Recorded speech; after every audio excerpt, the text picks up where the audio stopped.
पापा के दुआरे एक पोखरा बात पनिया से उमड़ल है।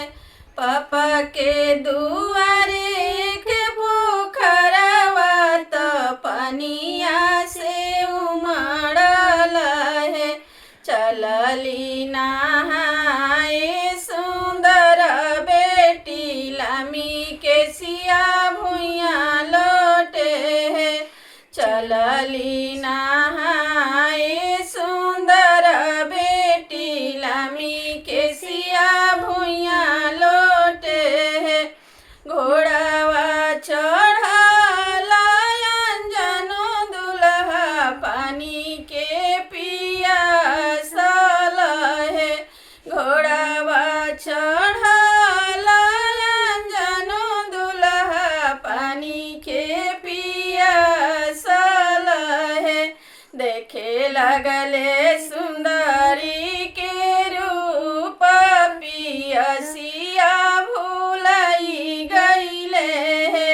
देखे लगले सुंदरी के रूप पियसिया भूलाई गईले है।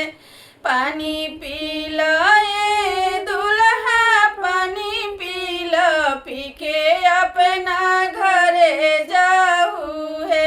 सुने पई है पापा हमारा तो है के बनावाई दी है। सुने पई है पापा चाचा हमारा तो है के बनावाई दी है। कहूँ ये सुबह पापा चाचा काई तो हर भैया हूँ काई तो हर भैया हूँ पुलिस हूँ प्रभु जी पापा हमरो दरोगा हूँ चाचा हमरो जेल के जेलर हमार भैया हूँ तोहे के बनावाई दी है।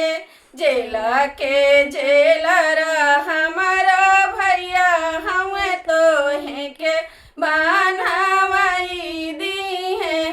पापा के सुबह गोर लगब चाचा के करवा जोरब है। चाचा के करवा जोरब है।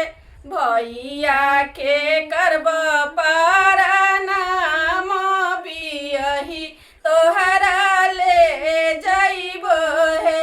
भैया के करब